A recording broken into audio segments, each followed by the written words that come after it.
Hey everybody, and welcome back to the Right on Crime podcast. If you're new to the show, welcome. My name is Britt Allen. I'm the communications director for Right on Crime, which is a national campaign of the Texas Public Policy Foundation that supports conservative solutions that result in less crime, fewer victims, and safer communities. And I'm joined by genuinely one of my favorite people to talk to. His name is Danny Murphy. He's our Virginia and West Virginia state director here at Right on Crime. Hey, Danny. Hi, good afternoon. Thanks for having me. Thanks for being back. How are things in Virginia, West Virginia? What's going on with you these days, Danny? Things are great, and I always love coming and visiting Austin and my family out here. Yeah. But things are great in Virginia. So I live in Southwest Virginia. Mm-hmm. I'm in Richmond quite a bit during Virginia's session, and I'm in Charleston, West Virginia during West Virginia's session. There are overlapping sessions, so it pulls me in different directions. But things are great. Things are very, very good. You're extremely busy also. My gosh, I don't know how you handle two different states, but you do it somehow. With a smile on your face. Yes, with a smile on my face. Always fun. Most of the time. Always fun. That's right. That's exactly right. Well, we appreciate you coming all the way to Austin into the studio.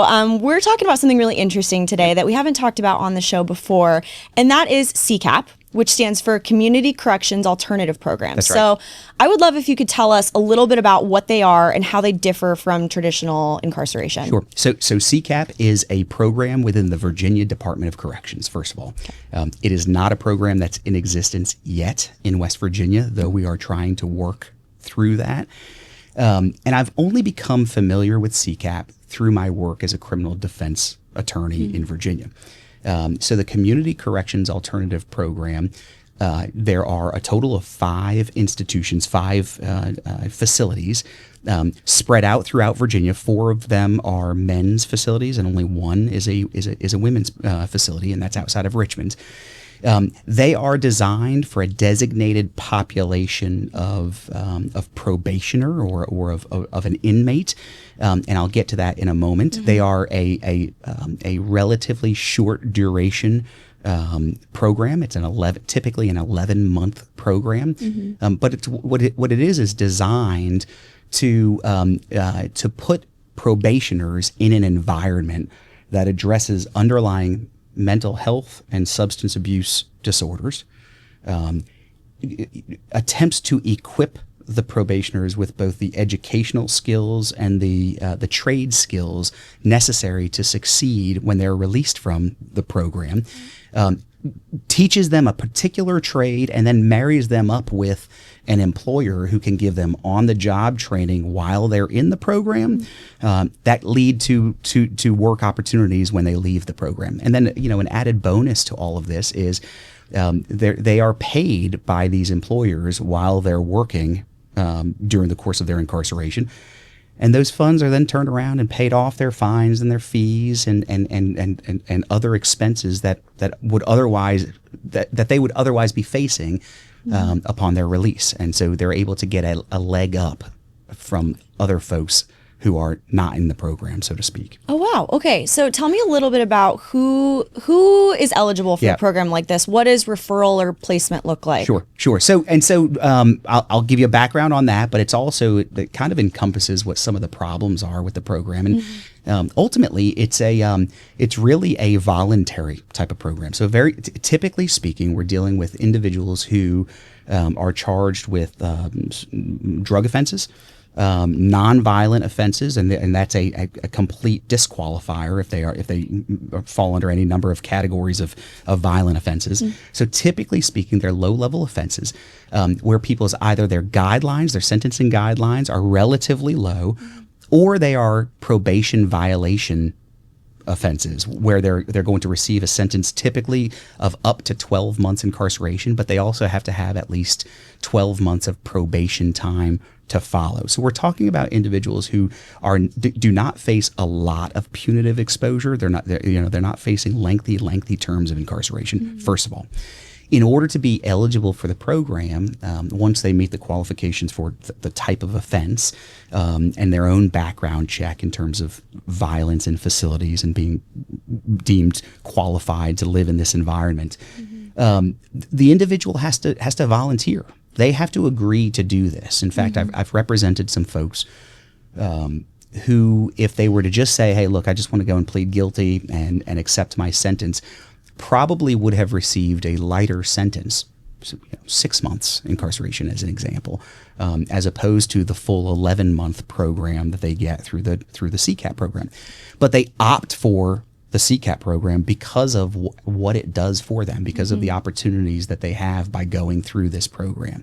And so, again, just to kind of put a cap in it, the individual has to qualify through the program's qualifications, but they also have to volunteer and be willing to do it. The Commonwealth, Virginia being a Commonwealth, the Commonwealth's attorney also has to be in agreement with it. And so the parties represent this to the judge and bring this to the judge, and the judge has to be willing to approve it. And so there's a lot of wickets that you have to get through in order to get into the program. But I think it's because of that. That is why we see such high success rates with people who graduate from the program. Yeah. No, that's really interesting. Thanks for breaking that down. And I'm curious, I want to go back to something you said earlier that I think you mentioned there's 4 men's facilities and Correct. 1 women's facility. That's right. Can you break down why that is? Like, why is there a little bit of a disparity? I know someone on our team who's much smarter than I am, so I can't cite the stat, but said that women is like a higher incarceration population, or it's growing vastly. So why is there a disparity there? Well, I don't know. I don't have the, I don't have the details on that or the data on that. I think as a population, as a percentage of the overall population, women are a fraction of what our prison systems are seeing. They obviously are designed. I mean, the facilities are set up for kind of a communal living environment. So as opposed to being incarcerated in pods and cells, it is a lockdown facility. However, the inmates, the probationers, live in open bay sort of environment. So they live in bunk beds with the other probationers. They have access to wall lockers with their belongings and that sort of thing. And so the focus is putting the probationers in an environment, a community sort of environment where they can thrive. And so throughout the day, there's a whole program that the individuals go through, but they come together as a community. They go through a program where they identify goals for the community. It's a system that's designed to hold one another accountable. So if somebody violates a rule, others within the community are encouraged to call that out, to raise the issue, to address it in a way that's professional, and it requires the individuals to take responsibility for their actions. And so they're learning these traits that hopefully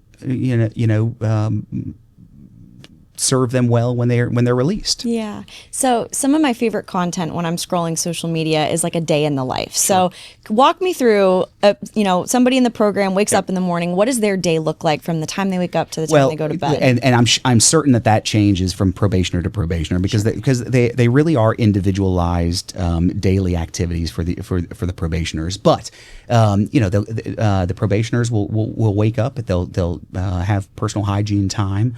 They'll move to the dining facility and they'll eat as a community within the dining facility. They'll gather as a community and they go through a series where they may have a couple of speakers from the staff who are addressing whatever the topics of the day are. They typically give probationers an opportunity to speak individually. So if there's something that a probationer has recently learned or experienced and has shown themselves to be resilient about, that probationer can stand up and say, hey, this happened to me recently. I was able to overcome this challenge by doing this, and this. And then the community applauds that and they support that. And so it builds this community of people who are all in it together, kind of all for one, right? From there, they'll go to either have some free time, depending on what the educational level is of each of the probationers. There are opportunities to pursue a GED, and so there are classrooms where some may go off to a classroom.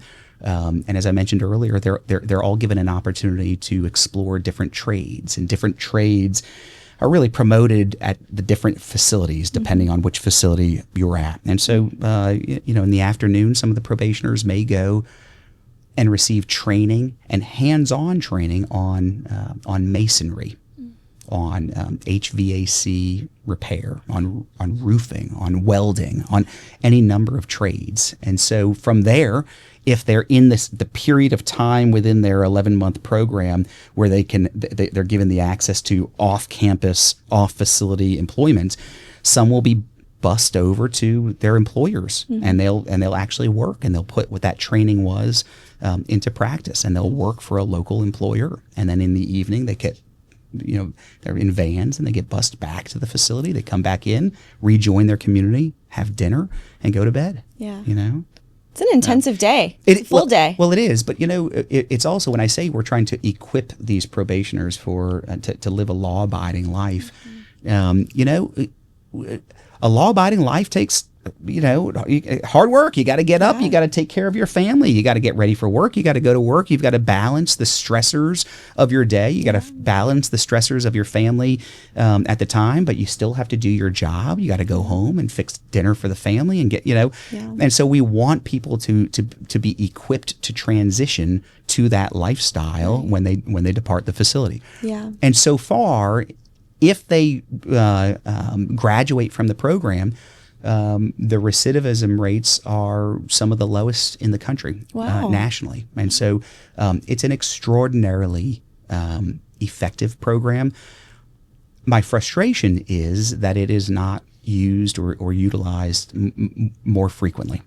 The reality is that Virginia recently closed one of its facilities because there were too many empty beds. The facility wasn't being used enough to justify the cost of maintaining the facility.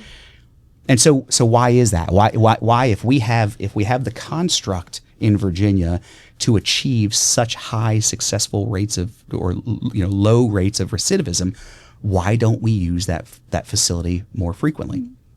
And I think there are a few different answers to that. I think my experience is that sometimes the judiciary, our judges, just maybe aren't comfortable with it, maybe don't know enough about it to understand what sort of a role it plays. And so I would always encourage our judiciary to tour these facilities, to actually go, right? And go and visit one, watch what goes on in one of these facilities. But upon intake into one of these facilities, there's a degree of personal interest, right? What are you interested in doing? What would you like to do? And then there's also an aptitude determination, right? I mean, is the person equipped with the basics to be able to look? Welding is a very tough job, right? And they're going to be learning a trade that is very highly compensated, upon their release. And so you need somebody who wants to do it, who's got the aptitude to do it, and who's going to persevere and stick with it. And so I think it's a combination of all of those. Yeah, no, that's great. And so if somebody's listening to this podcast and they are saying, that's all fine and well, but a crime was still committed and accountability, it still needs to be a factor, what would you say to them if there is a question, like how does this type of program balance rehabilitation with accountability and would ensure public safety in the long-term outcome? Well, let there be no mistake that when you drive to a CCAP facility, you are driving to a Department of Corrections facility. This is not a Camp Cupcake, and this is not a hotel that you're driving up to. I mean, there is no question that this is a lockdown facility. And so the notion that somebody is not being held responsible for their crime is in my opinion, is nonsense. As I mentioned, in many cases, people to go through this program are spending more time in the program than they might have received by way of incarceration had they just selected to be sentenced. Their guidelines may call for less incarceration than the program itself. So you have some people who are receiving more time to go through this program than they otherwise would. Upon release, they also return to their communities under supervised probation. And so there's a term of supervised probation that's required as a part of the CCAP sentence. And so collectively, I think it serves as both a carrot and a stick. And I mean, it holds them responsible for their conduct, reinforces good traits, good behaviors that we want to see people follow through with upon their release, and then they're supervised upon their release. And so I think it's almost the full pipeline of our rehabilitative program that produces these results. For sure. I agree.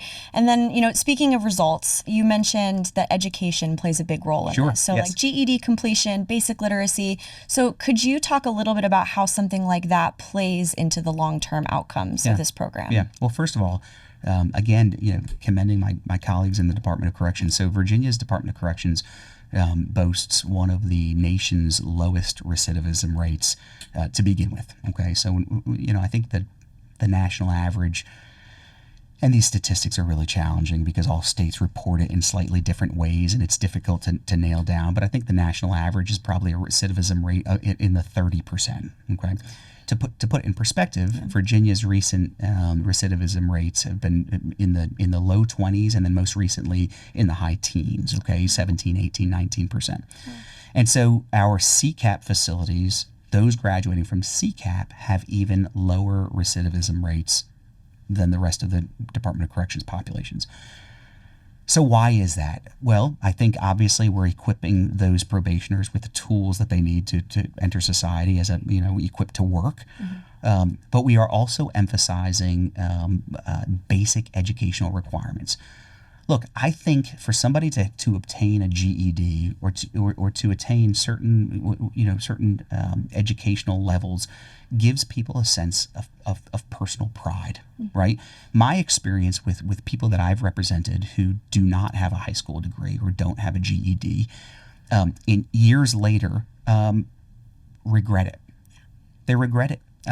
They wish they did. They recognize limitations on employment opportunities. Okay. And so all of a sudden when somebody realizes that, because they've lived in the community, they've lived a life recognizing that they're going to be challenged without that piece of paper, without that level of education, they want to achieve that. And so there's actually it's a fantastic program to assist these probationers with obtaining their GEDs. And so it's actually a requirement. I mean, within the program, if they don't have their diploma or a GED, they must enroll in this program.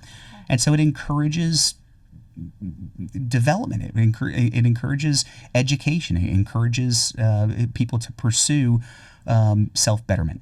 Yeah, I agree. I don't think there's anything that's more fulfilling than honestly looking at like your degree or your diploma on the wall. Like that's a huge point of pride. And when you feel good about yourself, you're going to be a lot more likely to go out and succeed. That's right. So I love that. You touched a little bit earlier on some of the bigger barriers as to why these programs are underutilized or not expanding. Yep. So if anybody's listening to this right now and just feels like this makes a ton of sense and they want to better advocate for or help in maybe this becoming something that's better utilized in Virginia, what would you say to anybody?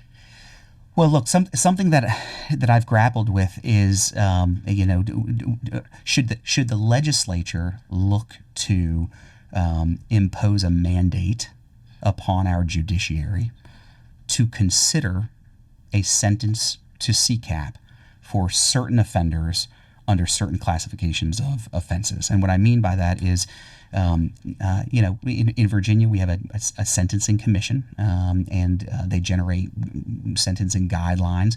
They are non-binding. They are not mandatory guidelines that our judges are bound to impose. But what our legislature could do, is require our judiciary to deliberately assess the appropriateness of a sentence to CCAP in those appropriate cases. And so I know that's kind of an ambiguous sort of answer, but there are certain offenders who have violated certain offenses who are perfectly situated to a sentence to CCAP. And if it's just left to the defense counsel, the Commonwealth's attorney, and probation to bring that up and to ask the judge to do it, it may be something that is underutilized. But if a judge is required to assess this program as an opportunity or as an appropriate sentence, perhaps it will be used more often. Now, I am typically not a favor of mandatory minimums, of mandatory sentencing requirements, because I recognize that it takes from our judiciary the discretion, the autonomy that they want to be able to assess the appropriate sentence for every respective defendant. But I think that may be one thing that we could do is require our judiciary to at the very least consider it, go through a mental checklist to determine whether or not this might be an appropriate program. Yeah, for sure. I think I already know the answer to this, Yep. but I want to hear you explain why or why not anyways. Okay. So do you believe that this is a partisan issue? Absolutely not. I mean, it ought not be. I agree. I've never run into anybody on either sides of the political spectrum who have raised any valid challenges to the program. Yeah. People may approach it and come to support the program from different perspectives. Mm-hmm. Okay, and I won't pigeonhole any one particular political party with one perspective or another, but I do know, certain individuals may view this as really an opportunity to build a workforce. Mm-hmm. I mean, we have a population who we can dedicate focused training on, who can then enter society with a skill or a trade that then can go and fill all these needs. We have a lot of needs in our workforce. Mm-hmm. And here's a population that could fill that, right? Yeah. And so that's one angle for that. Yeah. And so no, absolutely not a partisan issue at all. Maybe a funding issue, but I don't even see that that's problematic, from the political perspective. Yeah, I agree. I think when it comes to partisan issues, public safety need not be one of them. I mean, I think right. At the end of the day, Americans have the right to feel safe Yep. in their communities, like totally. Bedrock, non-negotiable. And so if this is something that can make us all safer in the process, that makes sense. Imagine if you sat down a politician, a legislator from wherever they fall on the spectrum, mm-hmm. and you were to ask them, upon somebody's release from incarceration, do you want them to succeed? And that if you were to ask that question, I don't believe there's a legislator in the nation that would say no. I'd like them to return to a life of crime and then go back into prison. I mean, it's absurd, right? Of course, we want people to succeed, right. And so why not use a program that has a proven track record that equips people with the skill set and the personal therapy and treatment that allows them to succeed. For sure. So, Danny, my last question is this happening in any other states besides Virginia, or could it be replicated? Okay, so I think I appreciate the question. There are variations of this program occurring in other states. Can it be replicated? Of course. There's no question about it. Now, that takes funding. It takes time. It takes programming. It takes everything. And to that point, this is something that we are working with a small group of legislators in West Virginia to try to bring forward to Governor Morrissey. Mm-hmm. It's tough to change the direction of a criminal justice system. Mm-hmm. You've got to get people on board, and you've got to get agencies on board, and then ultimately you've got to get funding to support it. And so it is hard to get it done, but it can be done. I love it. So if anybody at home is interested in CCAP, wants to learn more about it, wants to learn more about you and keep up with your work, where can they find you, or what can they look up? So a couple of things. Obviously they can come to the Right on Crime website. They can find us on YouTube. They can find us on any of their social media platforms. I commend to anybody who's interested in learning more specifically about CCAP.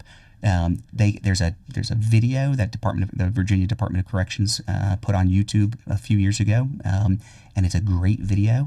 They would just have to go to YouTube and kind of search for Virginia CCAP, CCAP.